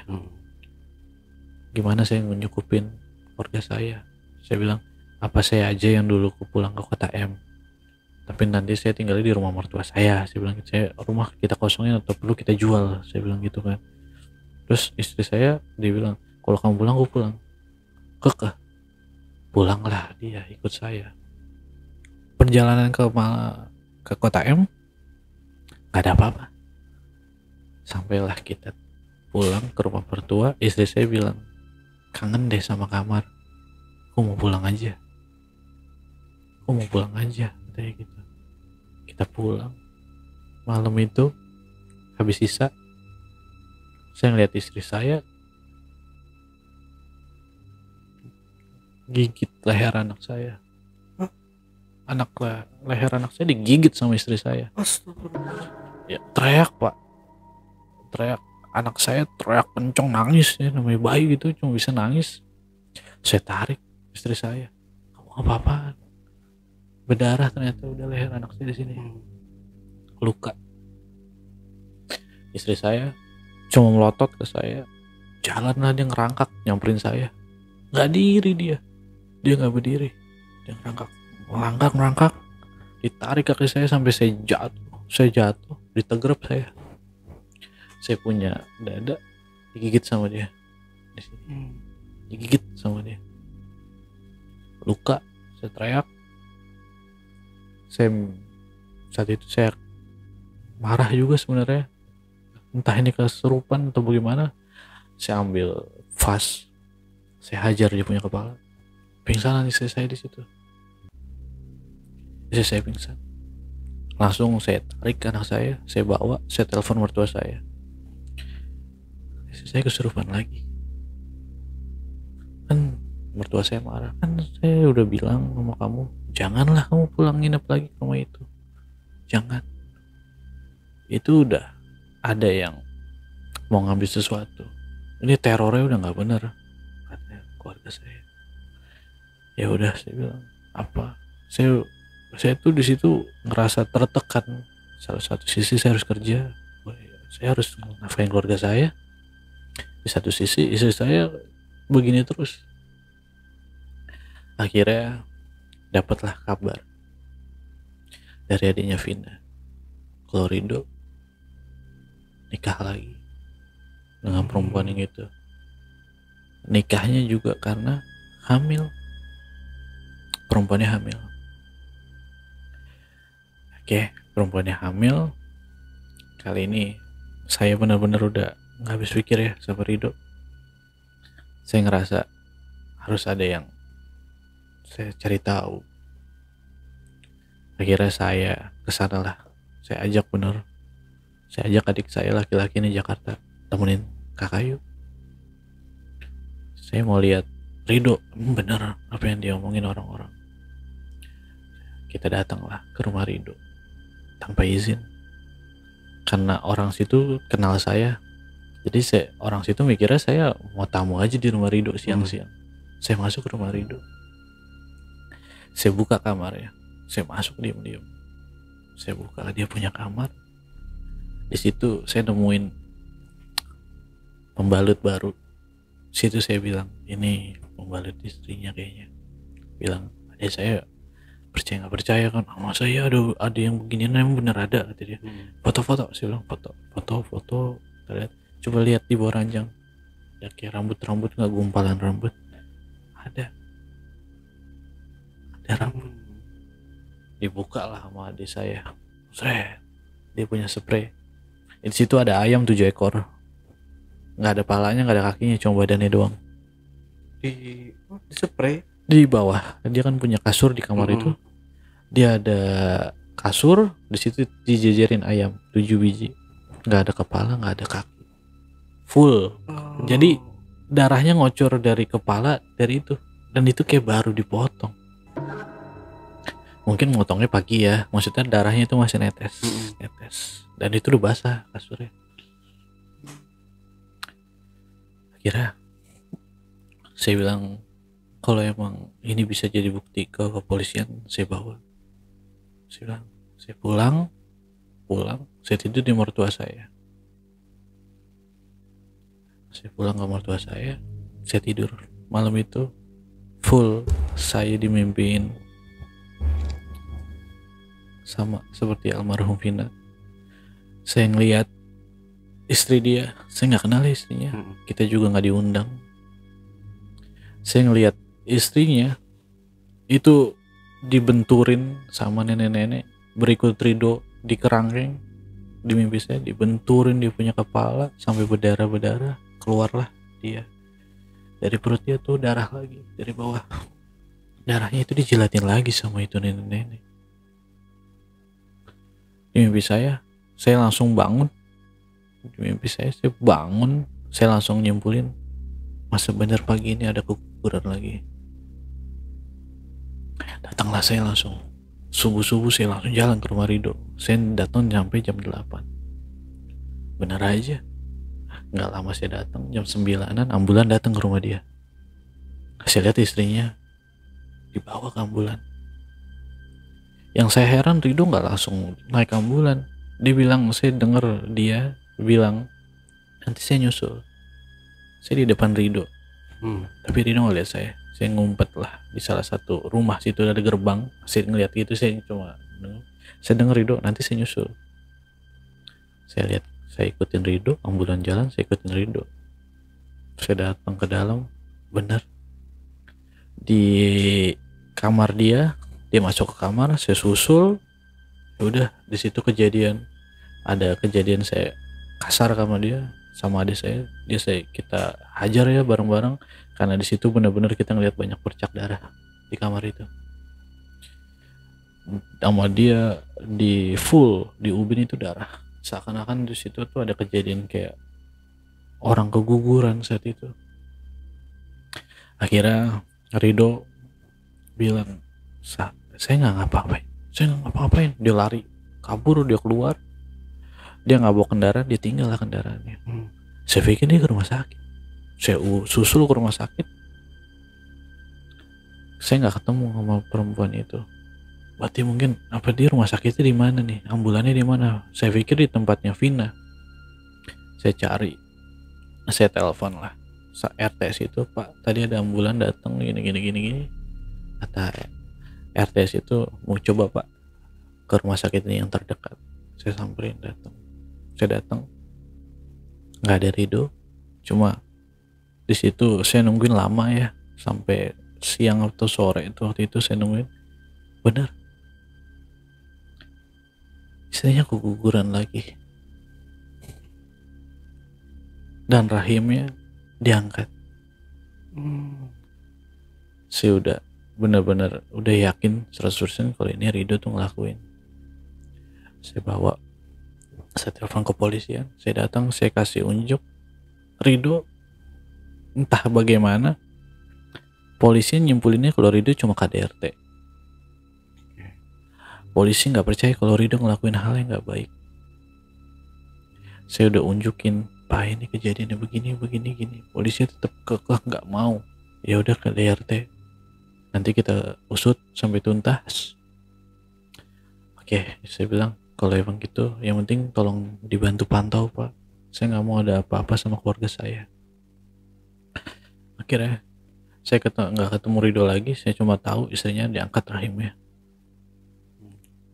Tapi di situ feeling saya nggak enak. Apa bener kalau istrinya, kalau anak di dalam kandungannya nggak ada,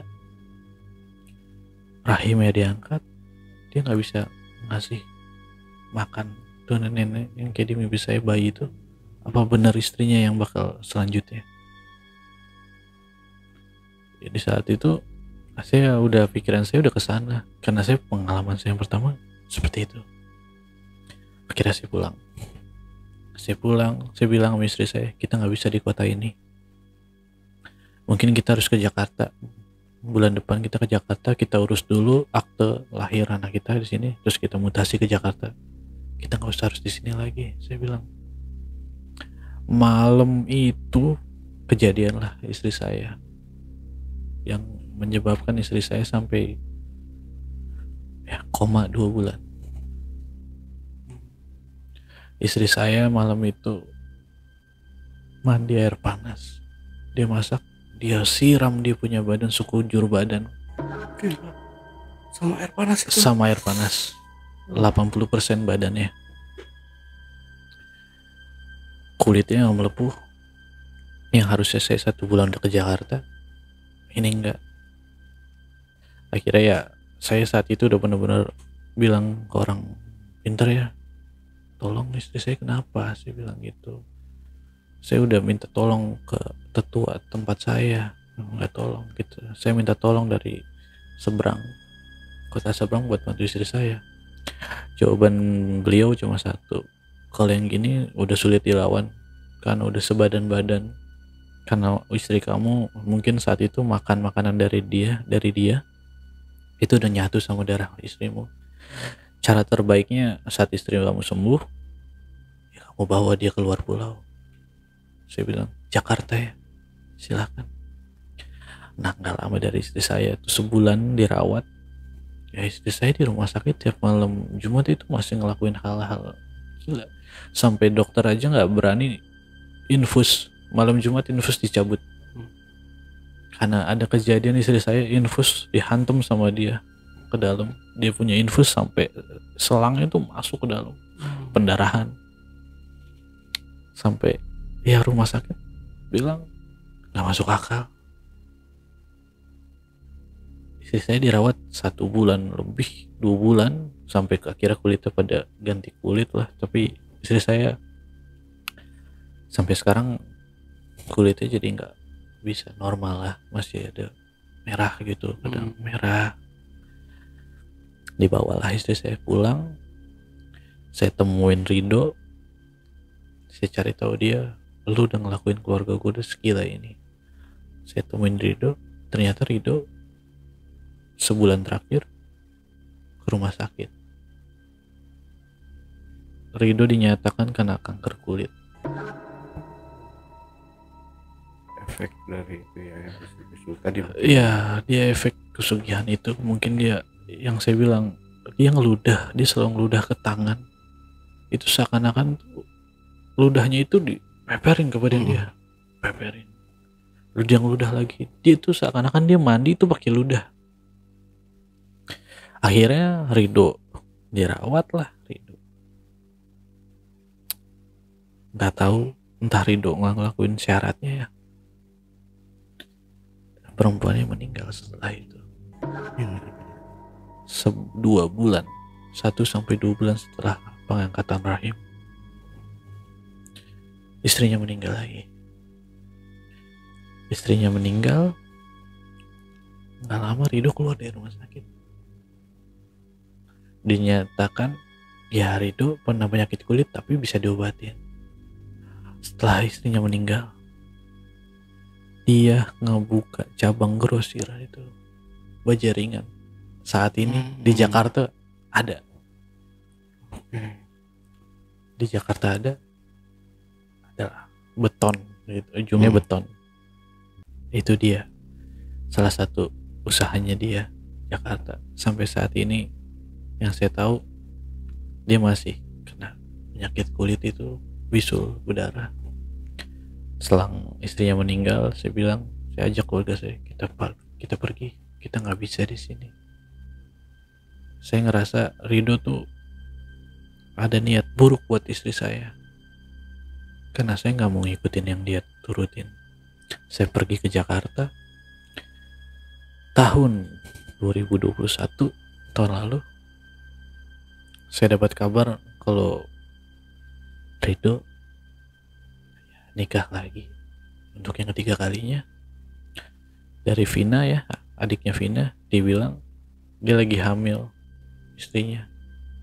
Dan setelah itu kita putus kontak. Saya pindah ke Jakarta, istri saya lah ya didatangi sama keluarga Vina, bilang kalau Rido mandul sekarang, udah nggak bisa punya anak. Istrinya udah gak bisa punya anak. Ya saya berasumsi mungkin tahun itu istrinya korbannya ya. Sampai akhirnya benar kejadian. Saya telepon tahun itu di 2022, zamannya COVID. Kita masih kontekan sama keluarga Vina. Istrinya Rido meninggal dengan keadaan perutnya besar, tapi di ronsen itu nggak ada apa-apa. Kulitnya penuh luka, penuh bisul. Ya dia meninggal ngenes. Tapi yang saya kasih tahu, usahanya Rido udah nggak bergerak di bidang las lagi kayak saya, tapi dia usaha grosir baja, makin besar, makin bagus. Akhirnya sampai terakhir 2021 itu saya nggak mau tahu tentang dia. Yang saya tahu ya dia masih bagus sampai saat ini. Ya kalau Ustadz itu bilang sama saya, Rido tuh mau numbalin istri saya karena istri saya punya anak, makanya dia kasih kue. Tapi karena saya pindah kota, gagal. Rido cari istri lagi lah. Ternyata Rido kata dia asumsi sama dokter kalau dia nggak bisa punya anak lagi. Sampai detik ini dia masih berjalan dan bisulnya makin banyak sekarang. Makanya dia info dari Vina sih, adiknya Vina. Ya dia kalau kemana-mana sekarang udah rapat karena udah full gitu. Jadi orang udah sama dia udah jijik lah Pak. Udah ya pelajaran yang saya dapat sih ya, kalau emang Rido denger ini, mungkin kita nggak ketemu lagi ya, tapi mungkin harusnya dia nggak lupa sama wajah saya meskipun saya pakai topeng nyamarin. Ya sadarlah, ingat kita nggak tahu kan kalau misalnya kita besok meninggal, yang udah lo lakuin itu nggak bagus. Apalagi gue bantu lo, tapi lo malah ngancurin usaha gue. Sampai lo ngirim gue ke Jakarta itu sama aja ngancurin usaha. Karena saya di Jakarta usahanya dari nol lagi. Ya, setelah itu udah, ya kalau dia denger ini, saya harap sih dia ngerti. Oke. Berarti si Rido sampai saat ini itu masih melakukan ritual pesugihan itu. Dia masih melakukan itu. Tapi kan pesugihan ini mencari korban itu rata-rata dari rahim ya, dari seorang ibu-ibu atau istri lah yang sedang hamil gitu ya, diambil dari dalam kandungan hingga menyebabkan kandungannya itu keguguran. Seperti itu. Nah, ini kan kalau dia mandul berarti kan kalaupun dia nikah berkali-kali dia pasti nggak punya keturunan. Lagi. Untuk menutupi itu semua dia dengan cara apa? Tahu nggak Bang? Ya, Alfi? info dari adiknya Vina, dia nikah.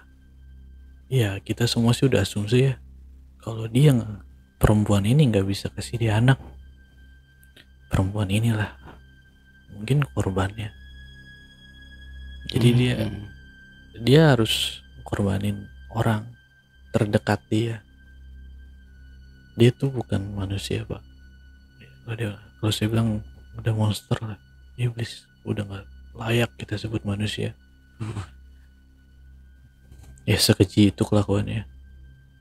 Dia mungkin nggak main langsung sama saya, tapi ya istri saya korban. Sampai detik ini istri saya lukanya masih banyak di badan. Saya luka dari istri saya, tangan istri saya sampai saat ini jarinya nggak normal. Jadi kalau nekuk harus dibantu pakai tangan kanan. Saya berharapnya malah di akhir cerita ini nih, si Rido Keparat nih ya, dia yang meninggal itu, tapi saya juga umurnya malah di panjang ya. Nah terus berarti dia ini masih tinggal di rumah, udah pindah ke Jakarta ya. Tapi di Jakarta ini Bang Alfi belum tahu rumahnya Rido. Iya, dia nggak besarin rumah di daerah situ. Berarti kan nggak tahu kalau di dalam rumah itu ada apa, dalam kamar itu apakah dia menyiapkan ruangan lagi untuk melakukan ritual itu ya. Nah ini kan berarti dalam pandangan si Rido itu yang dia gauli selama ini adalah sosok wanita cantik gitu. Dalam nyatanya itu nenek-nenek. Nyatanya itu nenek-nenek kalau orang lain yang ngelihat ya. Nenek itu buruk rupa, sangat jelek. Nah itu berarti yang di salah satu gunung tadi ya, yang pemberian si Mbah Darmo itu tadi ya. Berarti dia ini boleh jadi kayak mengikuti kemanapun Rido pergi gitu ya. Betul. Kalau mungkin diasumsikan dia ini adalah mungkin bisa jadi istri gaibnya. Mungkin itu. Nah, jadi kalau dia ngelayanin dia terus dan memberikan sesajen dan tumbal, dia bakal terus-terusan menjadi kaya raya. Itu. Usaha dia benar-benar. Bahkan saya tahu usaha dia di daerah Jakarta. Ya, dia udah buka cabang beberapa kota. Oh, yang perusahaannya, oh ya tahu saya, yang gede ya dia. Nah, ada besi, ada baja gitu. Ya. Oh. Mungkin yang kedua kali Mbak Darmo bilang, saat ini saya bisa kasih kamu sekian dengan ayam. Tapi kalau kamu mau lebih, 2 minggu lagi kamu datang. Mungkin Rido buat perjanjian di situ, kalau mau sesuatu yang besar, pengorbanannya harus besar. Mungkin di situ dia gelap mata, dia ngikutin, sampailah terjadi ke keluarga dia sendiri, sampai mau numbalin istri sama anak saya. Gila ya. Tapi emang hartanya nggak bisa habis ya deh, banyak banget berarti ya. Mobil terbaru, mobil terbagus ya saat itu di tahun itu punya langsung. Tapi kan buat apa ya kalau dipikir-pikir, harta, tapi kalau misalkan istri, anak kita nggak punya, dan di badannya juga ya mengalami penyakit kulit Penyakit. seperti itu. Dan itu kayaknya sepertinya sih gatel ya. Saya nanya sama istri saya, bisulnya tuh satu aja tuh gatel banget, panas. Tapi itu nggak bisa dihentikan sama si ustadz itu. Cuma ustadz Iya. itu cuma bilang ini mungkin udah mendarah daging ke istri saya. Ya dia punya kiriman ya mungkin dari Ridho. Sebagus itu mungkin dia apa ya segila itu sih lebih tepatnya. Lebih baik istri saya pindah keluar kota. Iya nggak ada jangkauannya dari, karena kita masih di satu. Ya rumah saya di kota M, si Ridho di kota S, gunung itu tetap ada di kita di Jawa Timur. Jadi kita masih di lingkaran itu. Jadi lebih baik Ustadz itu bilang kamu pindahlah ke kota. Ya kalau orang dulu bilang pindah kota itu ngebuang sial. Seperti itu. Oke, Bang Alfi. Oke, Bang Alfi. Mungkin ada yang mau ditambahkan lagi sebelum kita akhiri? Ya, saya Pesan-pesannya cuma- mungkin. Ya untuk kalian ya yang emang hidupnya stuck, lebih baik disabarin dulu. Yang itu instan tapi efeknya ya keluarga, bisa orang tua kalian, bisa anak kalian, istri kalian, bahkan bisa kalian sendiri. Saya aja yang nggak ngelakuin aja, lihat istri saya jadi korban sampai tangan kulitnya itu nggak bisa lupa sampai sekarang. Ya lebih baik jangan dihindarkan, meskipun itu cuma nganterin, jangan. Oke, Bang Alfi, terima kasih buat waktunya. Oke, JPKers, itulah tadi obrolan misteri jejak backpacker bersama narasumber kita, Bang Alfi. Jangan lupa untuk selalu support channel YouTube Jejak Backpacker dan channel YouTube Ale Jejak Backpacker. Buat teman-teman juga yang punya pengalaman menarik dan ingin bercerita langsung di studio Jejak Backpacker, teman-teman dapat menghubungi admin melalui nomor WhatsApp di 0858 47000 683 atau di 0852 1234 5683. Dan buat teman-teman juga yang mungkin kejauhan dari rumah menuju ke studio Jejak Backpacker, teman-teman cukup mengirimkan cerita kalian melalui email di ale atau di admin@jejakbackpacker.id. Wassalamualaikum warahmatullahi wabarakatuh. Oke, Bang Alfi, terima kasih buat Terima kasih waktunya Bang ya. Ale sudah Sehat waktunya. selalu Bang Alfi, perbanyak ibadah aja ya, Amin. mungkin biar terhindar dari Iya. mara bahaya, Betul. dan berdoa terus kepada Allah Subhanahu wa taala ya. Ya, Oke, terima kasih Bang Ale. Bang Alfi, terima kasih dan sampai jumpa.